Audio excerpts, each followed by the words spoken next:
Mami, pa-share nga.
Hello guys. Ayan, welcome back for another live streaming.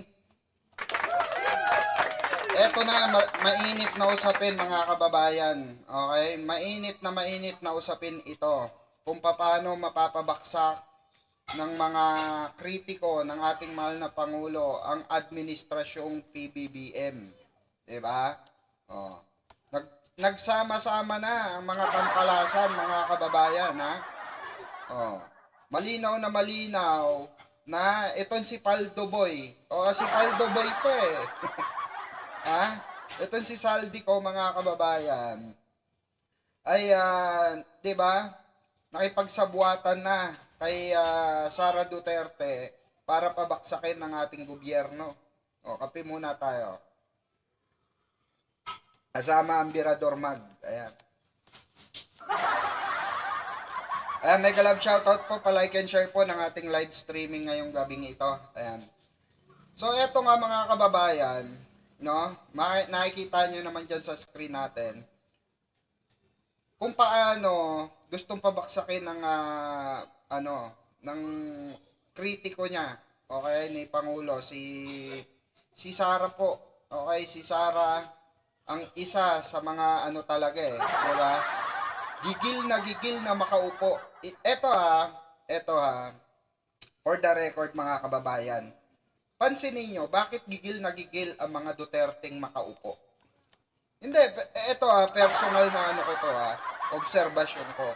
Bakit yung mga kaalyado rin ni Digong at kaalyado ng mga Duterte sa PDP ay gigil na gigil paupuin si Sara at gigil na gigil patalsikin si Pangulo? Bakit? Kasi eto yan mga kababayan. Kung maaalala nyo, 'di ba? Ang ating mahal na Pangulo ay nanggigigil na. Ito ayon mismo kay kay Toby Tiangco, mga kababayan. Nagalit ang ating mahal na Pangulo sa ginawa ni Saldico, okay? Ni Saldico at ni Martin Romualdez. Bakit hinahayaan ni House Speaker itong si Saldico? Ayon mismo yan kay Toby Tiangco, ayon mismo. Kaya nga hindi nag-uusap si Toby ngayon saka si Martin. Dahil nga itong si Saldico ay paldum-paldo eh. Sila po yung nagbibigay ng porsyento, okay?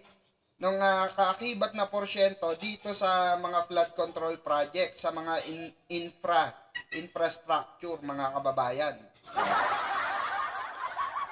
So ngayon, to make it story short, mga kababayan, etong si Saldico, dahil sa kagustuhan niyang malinis ang kanyang pangalan, sumama sa mga DDS.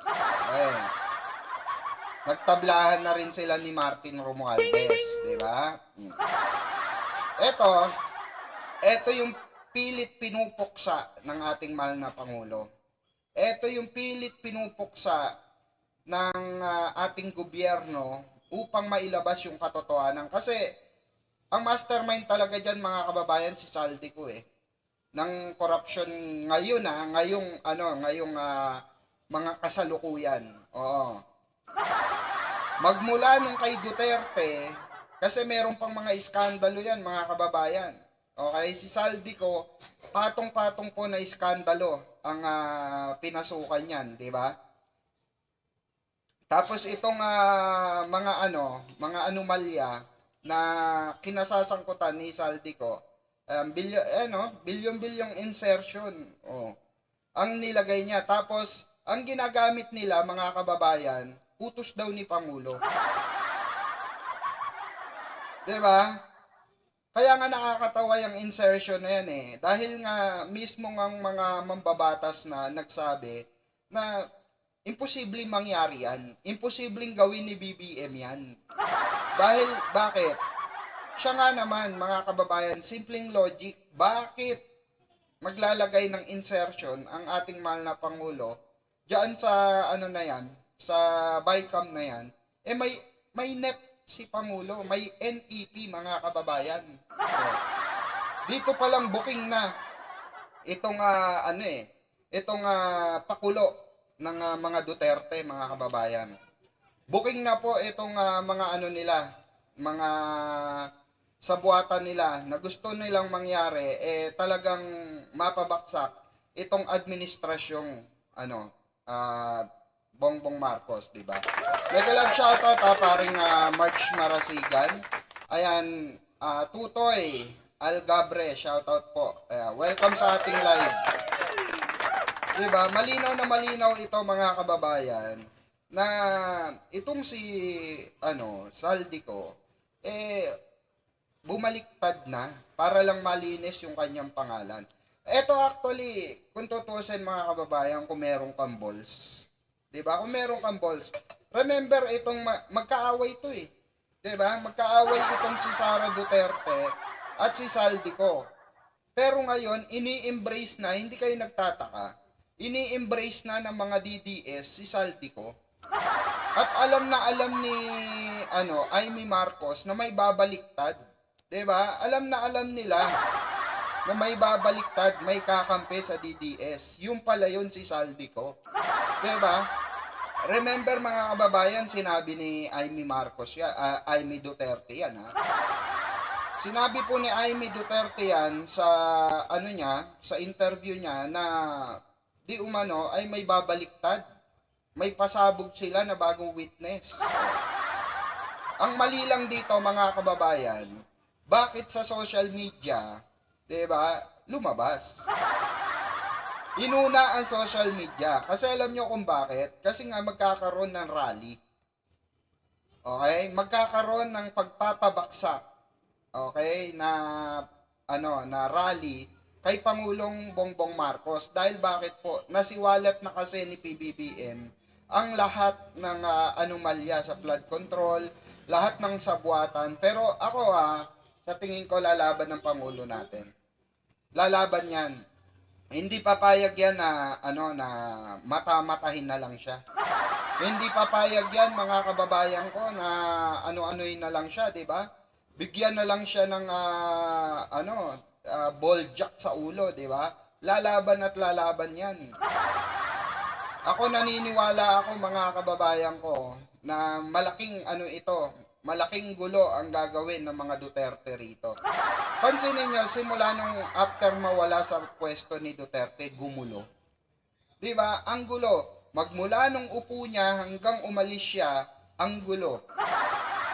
Pansinin nyo, sila ang pinagsisimulan ng mga riot, sila pinag-uumpisahan ng kaguluhan, sila, alam nyo, diba? Dati hindi ganito eh. Diba? Nung panahon nila Pinoy, di ba hindi ganito eh. Hindi ganito hindi ganito kagulo ang sitwasyon ng politika, 'di ba? Pero ngayon, dahil nga nabibisto na sila, dahil nalaman ng ating mahal na Pangulo kasi pinaimbestigahan ng patago ni Pangulo yan in the first place. Pinaimbestigahan yan. Tapos nakarating nga sa kanya yung malawakang korupsyon sa House. Okay, House of Representatives at sa Senado. So ngayon, mali ba? Eto, tanong ko sa inyo, mga kababayan. mali po ba ang ginawa ni Pangulong PBBM na ilantad, ilabas itong issue ng korupsyon na ito? Hindi, katanungan ko lang. Mali ba ito? Comment down below, pwede po kayo mag-comment dyan. Mali ba itong ginawa ng ating mahal na Pangulo? Ako para sa akin, hindi. Tama ito, kailangang wakasan ito. Diba? Kailangan wakasan ito. Dahil ito'y laganap na noon pa. Talamak na noon pa. Nung panahon pa ni Digong, ay grabe, paldo-paldo itong insertion ni tawag dito, Saldico. Kaya ito, nakipagsabuatan na siya kay Sara, at si Sara ay in-embrace na siya para po sa darating na rally bukas. 3 araw po yan, mga kababayan. 3 araw na rally upang pabaksakin ang administrasyong Marcos. Pero ang tanong mga kababayan, magagawa ba nila? 'Di ba? Eto, pakinggan natin itong interview ni Yusek Claire Castro, mga kababayan. Ito po pakinggan natin ito. Wait lamang po. Saan na ba? Ito. Kaugnay niya makakausap natin si Palace Press Officer Undersecretary Claire Castro. Magandang gabi po, Undersecretary. Yes, good evening, Gerge. Good evening. Well, ano po ang sitwasyon ngayon sa palasyo ngayong araw bago ang isasagawang rally ng Iglesia ni Cristo? Wala, naghahanda para sa rally nila. Pero totoo. It's normal. Pero totoo pong on lockdown ngayon ng Malacanang at mas pinahigpit pa ang seguridad. Kung seguridad, muli, Gerge, no? Normal yan kasi magkakaroon ng rally. At tatandaan natin yung nangyari September 21, ang daming mga team na mga miyembro na gustong maghasik ng kalagiman. So, hindi pwedeng hindi maghanda ang gobyerno para dyan. Nasaan po si Pangulong Bongbong Marcos ngayon, Undersecretary?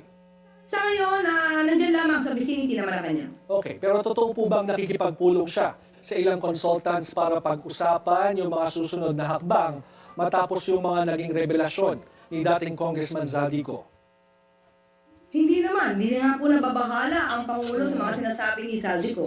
Sinabi nga niya po, di ba, he will not dignify himself regarding dito sa mga sinabi ni Zaldico. Kasi kitang-kita naman po lahat ng sinabi niya po ay basura.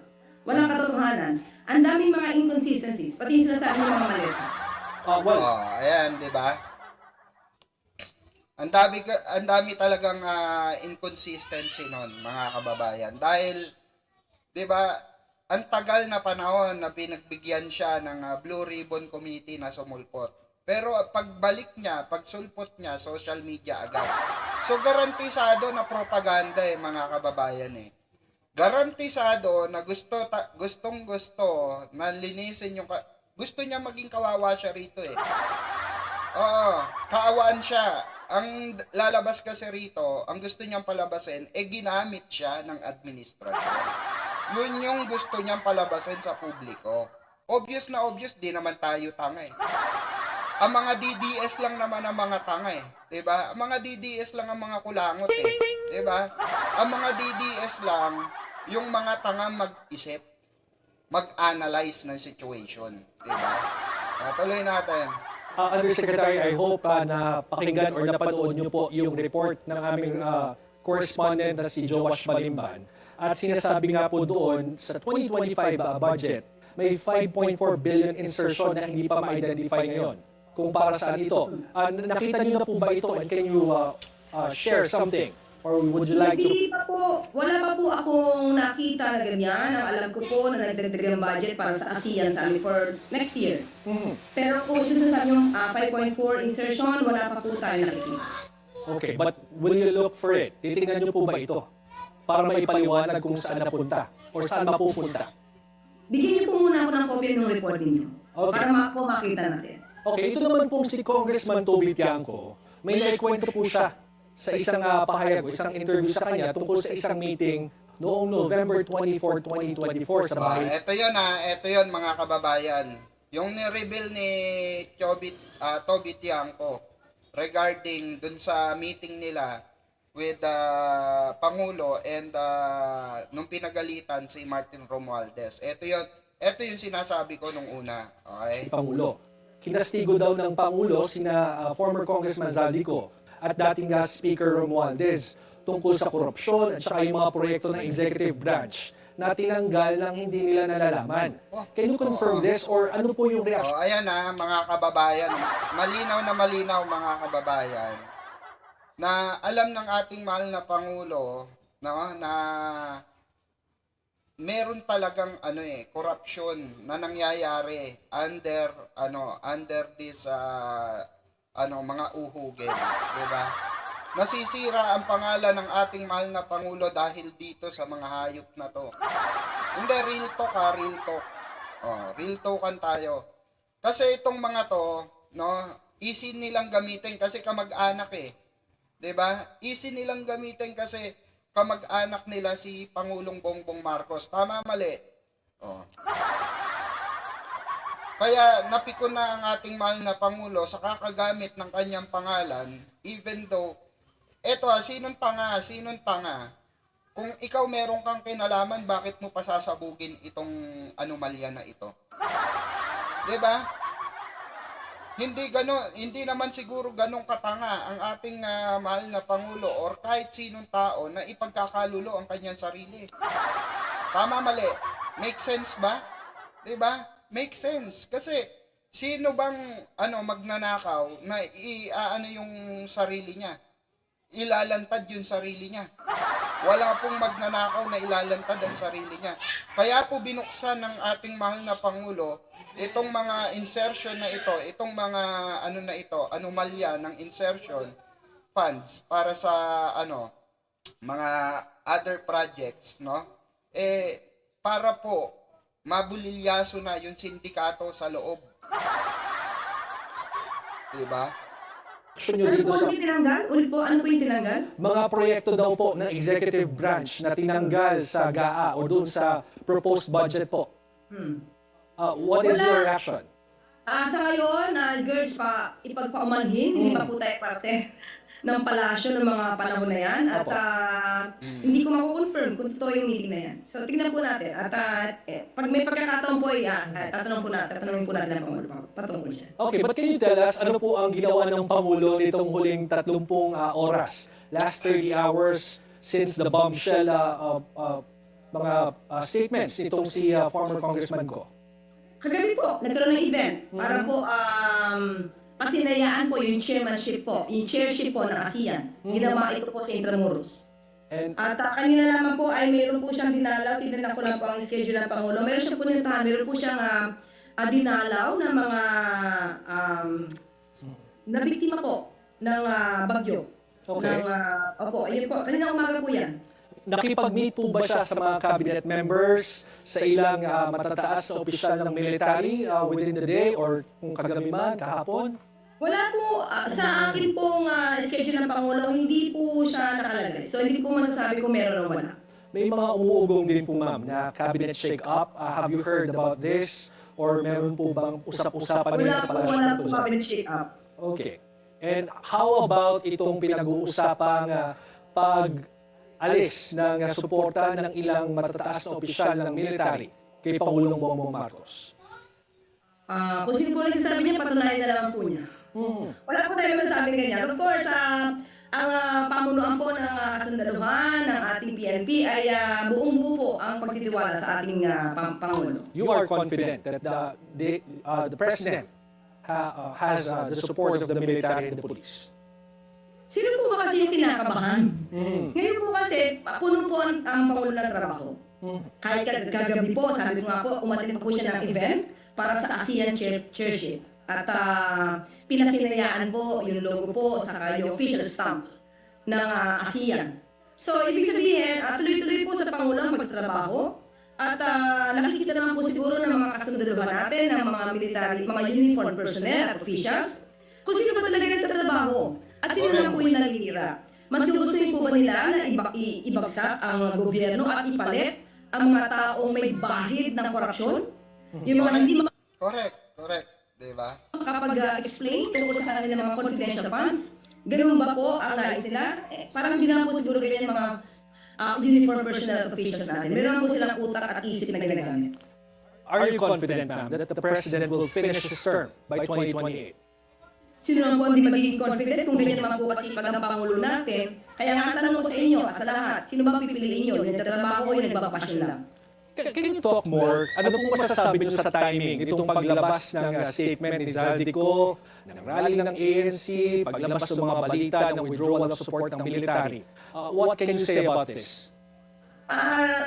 Definitely, may mga taong gusto magbabagsak sa Pangulo. May mga taong gustong paalisin siya sa pwesto. At alam naman natin kung sino yan. Sino po, Tignan ma'am? niyo po yung pattern. Tignan niyo yung pattern ng paggagawa ng kwento.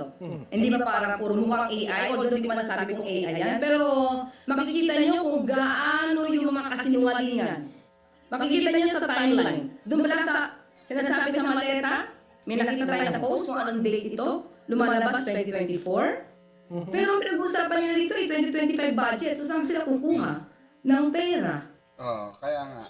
Di uno, kung magagaling sa 2025 budget, bakit na-deliver na? Eh, hindi po yan na lumabas na kanina nakapost. Ang nakita po natin ay 2024. Sino po yung tinutukoy niyo, ma'am, na nasa likod nito? Wala akong masasabi, pero kung meron kayo naiisip kung sino gusto magpabagsak sa Pangulo at sino gusto mawala ang Pangulo sa pwesto, malamang sila lahat. Sino pa ba, mga kababayan?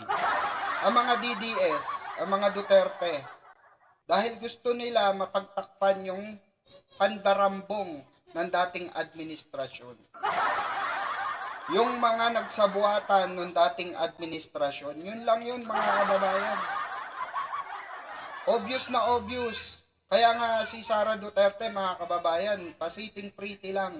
Hinahayaan lang niya yung mga bataan niya na bakbakan ng bakbakan itong ating mahal na Pangulo at maghikayat sa publiko. Siraan ng gobyerno para ma-enhance yung tao sa di umano ay korupsyon. Di umano ay korupsyon ng ating mahal na Pangulo. Pero ang totoo, mga kababayan, sila ang pinagsimulan nitong kaguluhan na to at sila ang pinagsimulan ng mga pagpapabaksak sa ating mahal na Pangulo, mga kababayan. Sila ang may gusto na bumaba ang ating mahal na Pangulo. Kasi tayong mga normal na Pilipino, majority, mga kababayan, no? Tayo ay, suportado sa ating gobyerno. Tayo po ay nakasuporta, tayo po ay nakatingin sa ginagawa. May punto si Attorney Claire dito Dahil bakit po? Dahil kitang-kita natin na nagtatrabaho ang ating mahal na Pangulo. Unlike dito sa mga mandarambong na gustong magtago sa saya ng iba. Tulad ni Zaldico, mga kababayan, 'di ba? Paldo-paldo tong hayop na to 'Di ba? Paldo-paldo tong hayop na to. Sa lahat ng kickback nito, 20% kada proyekto, imagine that. Merong ilang proyekto ang ating ang house, 'di ba? Ang mga kongresista, ang mga senador. Imagine niyo kung ilang porsyento ang kinukuha nila, 20%, mga kababayan. Okay, you have a message to Zaldico kasi hanggang ngayon hindi naman siya humaharap, naglalabas siya ng statement, may second tranche pa siya ng statement na lumabas at baka May meron party pang ba? iba. May part 3, alam niyo na po kung na may part 3 pala. Dali na natin, parang teleserye, parang dati, ganyan yung mga gawa ng mga ibang mga obstructionist. Alam mo, kung totoong makabayan kayo, ibaksak nyo na lahat yung mga statements nyo. Diba? Kasi para mapasinungalingan namin na lahat, inuunti-unti nyo for what? For the rally? This coming Sunday? So, sino nag-isip nito para pabaksakin ng Pangulo? Wag naman ganyan, kasi po, sana wag ganyan dahil, isa lang naman ang bansa natin Unless talaga napaka self-centered, puro self-interest ang iniisip ninyo at hindi bayan, ay ganyan talaga ang iisipin ninyo. Correct. Agree ako doon, mga kababayan. Kasi itong mga taong gusto magpabaksak sa ating mahal na Pangulo, mga self-centered ito eh. Ito yung kanilang mga ito yung mga kanilang agenda. Ito yung nila, kaya sila pumasok sa gobyerno, mga kababayan, para maghasik ng lagim, no? Magpakasasa sa pera ng taong bayan. Yun lang yun. Kaya gusto nilang linisin ang kanilang pangalan upang mapagtakpan lahat ng kababuyan na ginagawa nila. Diba? Sa Senado, sa Kongreso, mga baboy, mga kababayan. Your message to Zaldico, Undersecretary. Mas magandang patunayan niya po ang katotohanan ng sinasabi niya dito sa Pilipinas. Kasi para ma-cross-examine siya ng maayos. Kasi hanggat niya lang sinasabi niya, mananatili yung mga questions sa utak ng mga kababayan nating Pilipino pero hindi niya masasagot. Ang daming inconsistencies ng kanyang mga sinasabi. Ang daming hindi tugma-tugma. So yung palang kahapon po ay sa ating briefing ay nasabi natin ang ilan sa mga sinabi niya na walang katotohanan. Ngayon pong in-implicate ng Pangulo, will the government use its full arm to look for him? Hanapin kung nasaan siya ngayon at kung sakali at makasuhan ay madali siyang mahanap at maaaresto. Hanapin po siya ng gobyerno kapag po legal na po ang pamamaraan. Kahit po siya naninira sa Pangulo at yung mga kaalyado niya, na tinatawag ngayon siyang hero, ay hindi naman po magiging negatibo ang Pangulo sa kanila para sila ay benggahan. Maging bengatibo ang Pangulo. Hindi ganyan ang Pangulo. Hindi po yung katulad ng mga nakaraang administrasyon na bengatibo. Ang Pangulo po, kung meron kayong nagawa na hindi tama sa batas, ang gagawin po na proseso ay dapat na aayon pa rin sa batas. Hindi po parang TJK Tokhang style. Anong bengatibo, ma'am, ang nabanggit yung term? Yes. Hindi siya bengatibo. Hindi siya vengeful. Hindi siya, kung baga, kung nasabihan siya ng hindi maganda, bigla na siyang, tanggalin ang franchise niya, tanggalin niya, hindi yan pwede sa MPC. Hindi naman gano'n ng Pangulong Marcos Jr. Sino po ba ang tinutukoy niyong vengeful? Sino po ba kayo sa tingin po ninyo? Ano, nagpatanggal, mga prangkisa, mga tipong mga kritiko sa kanya? Alam niyo na po yun. Alright, sige po. Maraming salamat, Undersecretary Claire Castro, for joining us tonight. Maraming salamat, George. Hinamon ni former Congressman Zaldico si Ombudsman Boying Remulla na imbestigahan si dating House Speaker Martin Romualdez dahil sa umano'y 100 billion peso budget insertions. Papatulong kaya ito ng Ombudsman? Alamin sa Agenda Weekend Report ni Hannah T. Eto alam nyo, bago pa lumabas yan, mga kababayan, bago pa po lumabas yan, yung hamon ni Zaldico, inimbestigahan na po inimbitahan na po ng ombudsman ng ICI itong si House Speaker Martin Romualdez, kung matatandaan nyo. Kaya obvious na obvious, mga kababayan, itong ginagawa ng mga DDS, itong ginagawa nila Sara, nila Zaldico, kasi alam naman natin, DDS naman talaga yan eh. Yang hayop na yan, yan pagmumukha na yan. Oo, DDS naman talaga yan eh. Ever since, DDS na yan. Okay? Magkakasabwat na yan noon pa. Kaya alam nga ni Sara yung kahayupan yan eh. Diba? Diba? Kung matatandaan nyo, mortal na kalaban niya yan. Mortal na kaaway niya yan. Oh. Si Zaldico. Pero ngayon, anong sabi ni Sara Duterte? Makinig daw tayo sa sinasabi ni Zaldico dahil si Zaldico raw ay isang klase ng taong may integridad. Nak ng putyo, di ba? Si Zaldico daw ay ang tipo ng taong may integridad. Samantalang nung araw, mga kababayan, pilit niyan sinasabing imbestigahan si Zaldico. Nung kinasuhan, inimbestigahan ng ICI si Zaldico, lumabas lahat ng klase ng anomalya na pinasukan nito ni Zaldico. Ngayon, nung nakasuhan na si Zaldico, biglang bumaliktad ang senaryo. Mga kababayan, biglang bumaliktad ang senaryo. Biglang naging kakampi ni Sara Duterte. Obvious na obvious.